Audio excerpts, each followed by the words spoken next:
देशाची राजधानी दिल्ली हादरली, जंतर मंतरवर मनोज जरांगे पाटील आणि खासदार बजरंग सोनवणे यांची भेट, विद्यार्थ्यांच्या आंदोलनाला दिला पाठिंबा।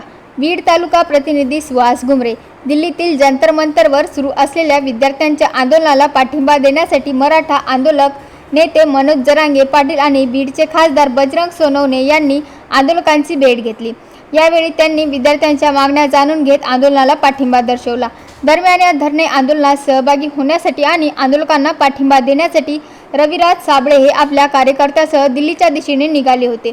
मात्र आंदोलनास्थळी वाढता तणाव आणि सुरक्षेच्या कारणास्तव पोलिसांनी त्यांना प्रवासादरम्यानच रोखल्याची माहिती समोर आली आहे।